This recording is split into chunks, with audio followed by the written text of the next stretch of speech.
Let's start with a brief summary. This article, written by Paul Graham in 2004, focuses on questioning the essay writing techniques taught in schools and on what a real essay is. Graham points out that a real essay is written to explore a topic rather than to defend a specific one. He also emphasizes the significance of the surprise element when writing an essay and the importance of keeping the reader curious and providing new information. In his article, he also states that the school system teaches students how to write essays in a wrong way, which decreases the pleasure and interest of writing. Before we dive in, I want to share a quick note about how this podcast is created. As you've probably noticed, this podcast isn't voiced by a human, but by artificial intelligence. I'm obligated to inform you of this beforehand due to the rules of AI services. This podcast is made possible by our sponsor, Wope.com, an AI startup that combines content marketing with artificial intelligence to significantly boost traffic and revenue of your startups. For all the latest content, be sure to follow me at x.com/yigitkoner. Now let's turn our attention back to the essay. Understanding the true meaning and method of essay writing. Original title, The Age of the Essay, date, September 2004. Remember the essays you had to write in high school? Topic sentence, introductory paragraph, supporting paragraphs, conclusion. The conclusion being, say that Ahab in Moby Dick was a Christ-like figure. Oi. So I'm going to try to give the other side of the story, what an essay really is and how you write one. Or at least, how I write one. Mods. The most obvious difference between real essays and the things one has to write in school is that real essays are not exclusively about English literature. Certainly, schools should teach students how to write, but due to a series of historical accidents, the teaching of writing has gotten mixed together with the study of literature. And so, all over the country, students are writing not about how a baseball team with a small budget might compete with the Yankees, or the role of color in fashion, or what constitutes a good dessert, but about symbolism in Dickens, with the result that writing is made to seem boring and pointless. Who cares about symbolism in Dickens? Dickens himself would be more interested in an essay about color or baseball. How did things get this way? To answer that, we have to go back almost 1,000 years. Around 1100, Europe at last began to catch its breath after centuries of chaos. And once they had the luxury of curiosity, they rediscovered what we call the classics. The effect was rather as if we were visited by beings from another solar system. These earlier civilizations were so much more sophisticated that for the next several centuries, the main work of European scholars in almost every field was to assimilate what they knew. During this period, the study of ancient texts acquired great prestige. It seemed the essence of what scholars did. As European scholarship gained momentum, it became less and less important. By 1350, someone who wanted to learn about science could find better teachers than Aristotle in his own era. But schools changed slower than scholarship. In the 19th century, the study of ancient texts was still the backbone of the curriculum. The time was then ripe for the question: if the study of ancient texts is a valid field for scholarship, why not modern texts? The answer, of course, is that the original raison d'etre of classical scholarship was a kind of intellectual archaeology that does not need to be done in the case of contemporary authors. But for obvious reasons, no one wanted to give that answer. The archaeological work being mostly done, it implied that those studying the classics were, if not wasting their time, at least working on problems of minor importance. And so began the study of modern literature. There was a good deal of resistance at first. The first courses in English literature seem to have been offered by the newer colleges, particularly American ones. Dartmouth, the University of Vermont, Amherst, and University College London taught English literature in the 1820s. But Harvard didn't have a professor of English literature until 1876, and Oxford not till 1885. Oxford had a chair of Chinese before it had one of English. What tipped the scales, at least in the US, seems to have been the idea that professors should do research as well as teach. This idea, along with the PhD, the department, and indeed the whole concept of the modern university, was imported from Germany in the late 19th century. Beginning at Johns Hopkins in 1876, the new model spread rapidly. Writing was one of the casualties. Colleges had long taught English composition. But how do you do research on composition? The professors who taught math could be required to do original math. The professors who taught history could be required to write scholarly articles about history. But what about the professors who taught rhetoric or composition? What should they do research on? The closest thing seemed to be English literature. And so in the late 19th century, the teaching of writing was inherited by English professors. This had two drawbacks. A, an expert on literature need not himself be a good writer, any more than an art historian has to be a good painter. And B, the subject of writing now tends to be literature, since that's what the professor is interested in. High schools imitate universities. The seeds of our miserable high school experiences were sown in 1892, when the National Education Association formally recommended that literature and composition be unified in the high school course. The writing component of the 3 Rs then morphed into English, with the bizarre consequence that high school students now had to write about English literature. To write, without even realizing it, imitations of whatever English professors had been publishing in their journals a few decades before. It's no wonder if this seems to the student a pointless exercise, because we're now 3 steps removed from real work. The students are imitating English professors, who are imitating classical scholars, who are merely the inheritors of a tradition growing out of what was, 700 years ago, fascinating and urgently needed work. No defense. The other big difference between a real essay and the things they make you write in school is that a real essay doesn't take a position and then defend it. That principle, like the idea that we ought to be writing about literature, turns out to be another intellectual hangover of long-forgotten origins. It's often mistakenly believed that medieval universities were mostly seminaries. In fact, they were more law schools. And at least in our tradition, lawyers are advocates, trained to take either side of an argument and make as good a case for it as they can. Whether cause or effect, this spirit pervaded early universities. The study of rhetoric, the art of arguing persuasively, was a third of the undergraduate curriculum.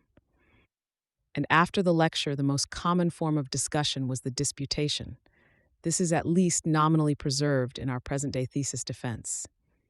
Most people treat the words thesis and dissertation as interchangeable, but originally, at least, a thesis was a position one took, and the dissertation was the argument by which one defended it.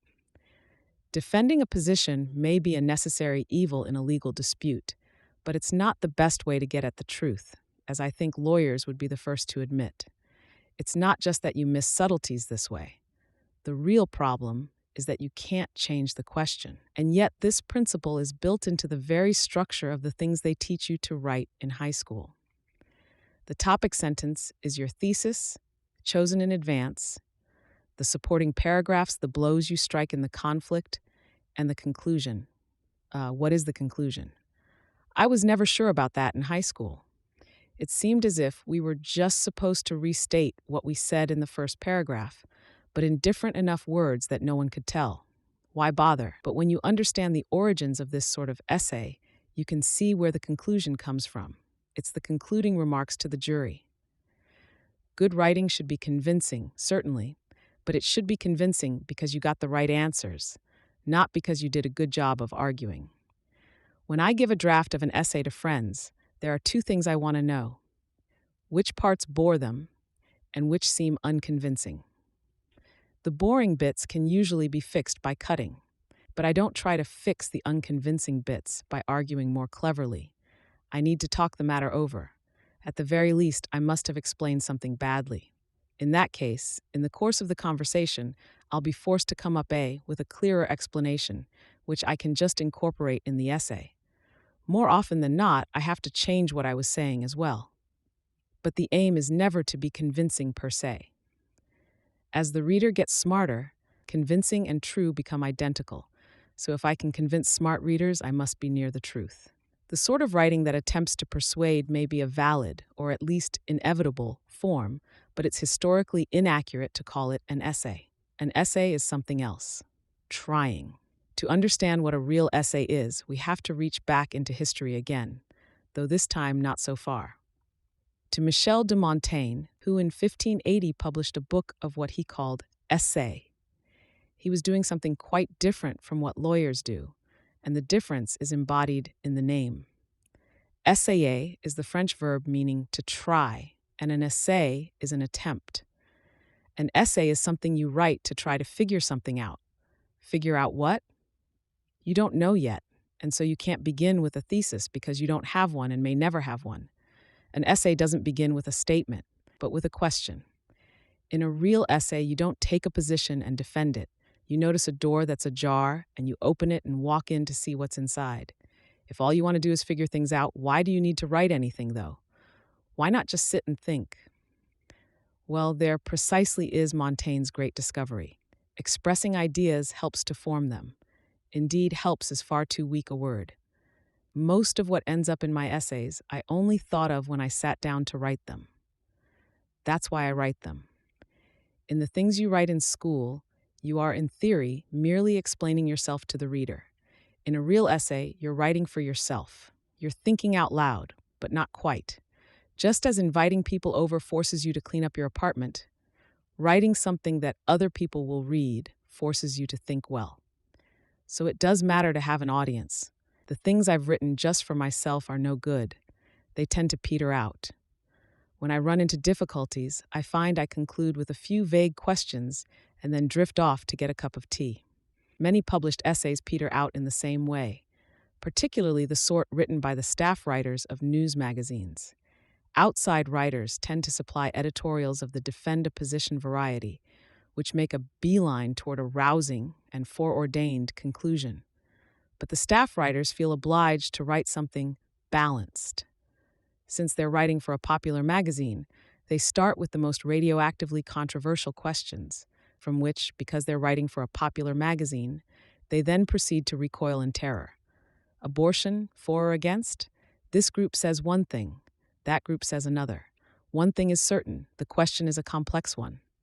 But don't get mad at us, we didn't draw any conclusions. The river. Questions aren't enough. An essay has to come up with answers. They don't always, of course. Sometimes you start with a promising question and get nowhere, but those you don't publish. Those are like experiments that get inconclusive results.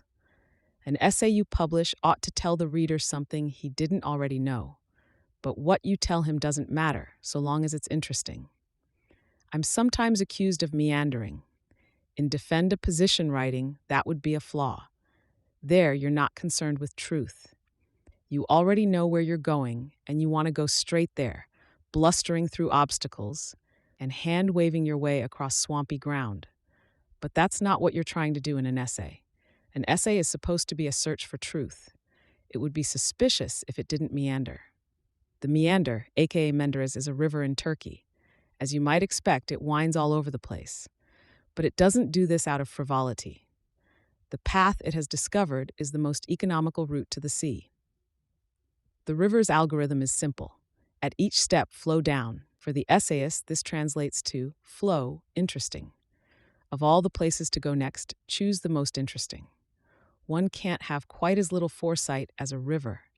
I always know generally what I want to write about, but not the specific conclusions I want to reach. From paragraph to paragraph, I let the ideas take their course. This doesn't always work. Sometimes, like a river, one runs up against a wall. Then I do the same thing the river does, backtrack.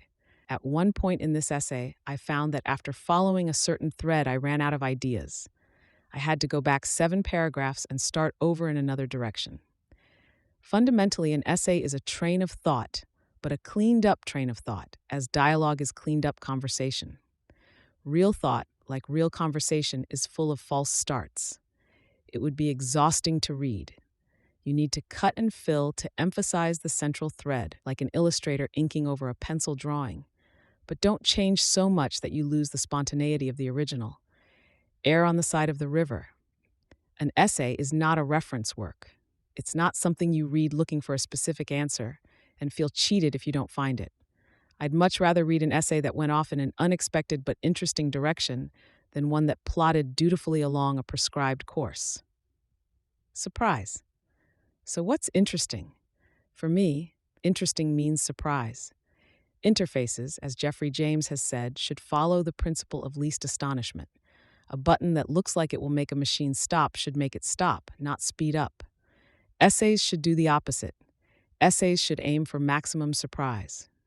I was afraid of flying for a long time and could only travel vicariously. When friends came back from faraway places, it wasn't just out of politeness that I asked what they saw. I really wanted to know, and I found the best way to get information out of them was to ask what surprised them. How was the place different from what they expected? This is an extremely useful question. You can ask it of the most unobservant people, and it will extract information they didn't even know they were recording. Surprises are things that you not only didn't know, but that contradict things you thought you knew. And so they're the most valuable sort of fact you can get. They're like a food that's not merely healthy, but counteracts the unhealthy effects of things you've already eaten. How do you find surprises? Well, therein lies half the work of essay writing. The other half is expressing yourself well. The trick is to use yourself as a proxy for the reader. You should only write about things you've thought about a lot, and anything you come across that surprises you, who've thought about the topic a lot, will probably surprise most readers. For example, in a recent SAH.html, I pointed out that because you can only judge computer programmers by working with them, no one knows who the best programmers are overall. I didn't realize this when I began that essay, and even now I find it kind of weird. That's what you're looking for. So if you want to write essays, you need two ingredients: a few topics you've thought about a lot, and some ability to ferret out the unexpected. What should you think about? My guess is that it doesn't matter, that anything can be interesting if you get deeply enough into it. One possible exception might be things that have deliberately had all the variations sucked out of them, like working in fast food. In retrospect, was there anything interesting about working at Baskin-Robbins? Well, it was interesting how important color was to the customers. Kids a certain age would point into the case and say that they wanted yellow. Did they want French vanilla or lemon? They would just look at you blankly. They wanted yellow. And then there was the mystery of why the perennial favorite pralines and cream was so appealing. I think now it was the salt. And the difference in the way fathers and mothers bought ice cream for their kids. The fathers like benevolent kings bestowing largesse, the mothers harried, giving in to pressure. So, yes, there does seem to be some material even in fast food. I didn't notice those things at the time, though. At 16, I was about as observant as a lump of rock. I can see more now in the fragments of memory I preserve of that age than I could see at the time from having it all happening live right in front of me. Observation. So the ability to ferret out the unexpected must not merely be an inborn one. It must be something you can learn. How do you learn it? To some extent, it's like learning history. When you first read history, it's just a whirl of names and dates. Nothing seems to stick. But the more you learn, the more hooks you have for new facts to stick onto, which means you accumulate knowledge at an exponential rate.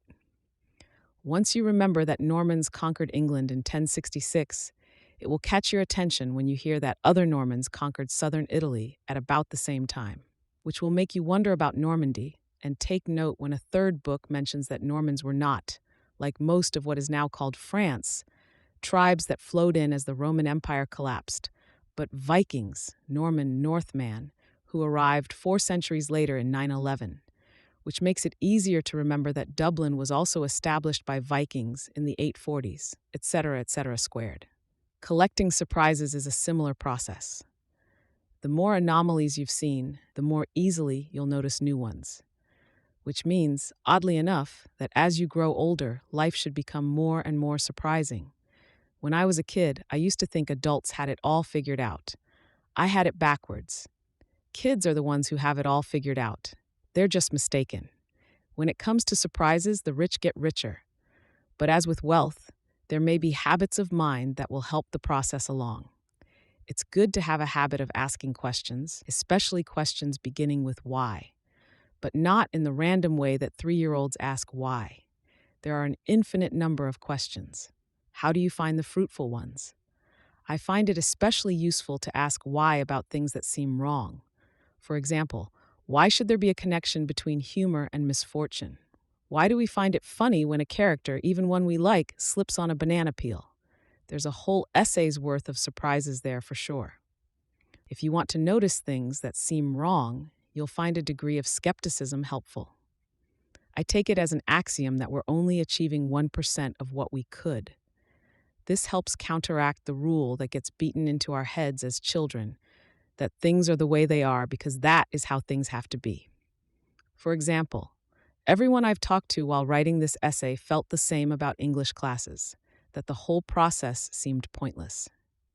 But none of us had the balls at the time to hypothesize that it was, in fact, all a mistake. We all thought there was just something we weren't getting. I have a hunch you want to pay attention not just to things that seem wrong, but things that seem wrong in a humorous way. I'm always pleased when I see someone laugh as they read a draft of an essay. But why should I be? I'm aiming for good ideas. Why should good ideas be funny?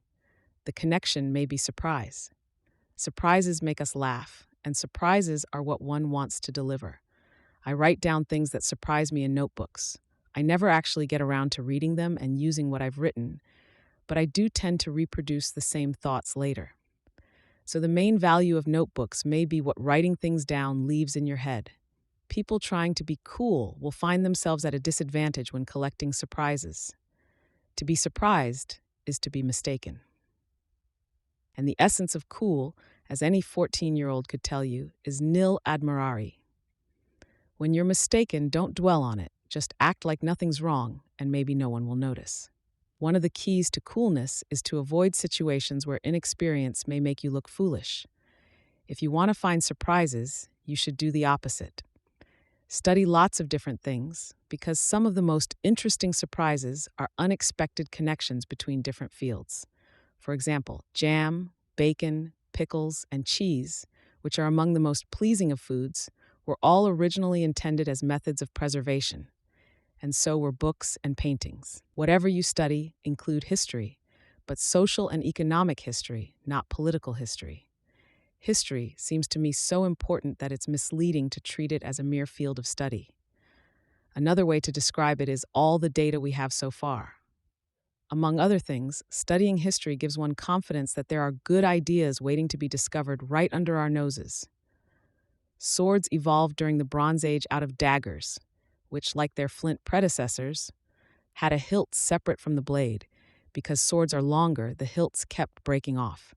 But it took 500 years before someone thought of casting hilt and blade as one piece. Disobedience. Above all, make a habit of paying attention to things you're not supposed to, either because they're HTML, or not important, or not what you're supposed to be working on. If you're curious about something, trust your instincts. Follow the threads that attract your attention. If there's something you're really interested in, you'll find they have an uncanny way of leading back to it anyway, just as the conversation of people who are especially proud of something always tends to lead back to it. For example, I've always been fascinated by comb-overs, especially the extreme sort that make a man look as if he's wearing a beret made of his own hair. Surely this is a lowly sort of thing to be interested in, the sort of superficial quizzing best left to teenage girls. And yet there's something underneath. The key question, I realized, is how does the comber-over not see how odd he looks? And the answer is that he got to look that way incrementally. What began as combing his hair a little carefully over a thin patch has gradually, over 20 years, grown into a monstrosity. Gradualness is very powerful. And that power can be used for constructive purposes too. Just as you can trick yourself into looking like a freak, you can trick yourself into creating something so grand that you would never have dared to plan such a thing. Indeed, this is just how most good software gets created. You start by writing a stripped-down kernel, how hard can it be? And gradually it grows into a complete operating system. Hence the next leap. Could you do the same thing in painting or in a novel? See what you can extract from a frivolous question. If there's one piece of advice I would give about writing essays, it would be, don't do as you're told. Don't believe what you're supposed to. Don't write the essay readers expect. One learns nothing from what one expects. And don't write the way they taught you to in school. The most important sort of disobedience is to write essays at all. Fortunately, this sort of disobedience shows signs of becoming rampant.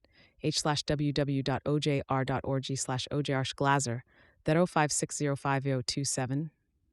It used to be that only a tiny number of officially approved writers were allowed to write essays. Magazines published few of them and judged them less by what they said than who wrote them. A magazine might publish a story by an unknown writer if it was good enough, but if they published an essay on X, it had to be by someone who was at least 40 and whose job title had X in it. Which is a problem because there are a lot of things insiders can't say precisely because they're insiders. The internet is changing that. Anyone can publish an essay on the web, and it gets judged, as any writing should, by what it says, not who wrote it. Who are you to write about X? You are whatever you wrote. Popular magazines made the period between the spread of literacy and the arrival of TV the golden age of the short story. The web may well make this the golden age of the essay. And that's certainly not something I realized when I started writing this. Notes 1. I'm thinking of Oresme, c. 1323-82, but it's hard to pick a date because there was a sudden drop-off in scholarship just as Europeans finished assimilating classical science. The cause may have been the plague of 1347. The trend in scientific progress matches the population curve. 2. Parker, William R. Where do college English departments come from? College English 28, 1960-67, pp. 339-351. Reprinted in Gray, Donald J., ed. The Department of English at Indiana University Bloomington, 1868-1970. Indiana University Publications. Daniels, Robert V., The University of Vermont, The First 200 Years. University of Vermont, 1991. Mueller, Friedrich M., Letter to the Pall Mall Gazette, 1886-87. Reprinted in Bacon, Allen, ed., The 19th Century History of English Studies, Ashgate, 1998. I'm compressing the story a bit.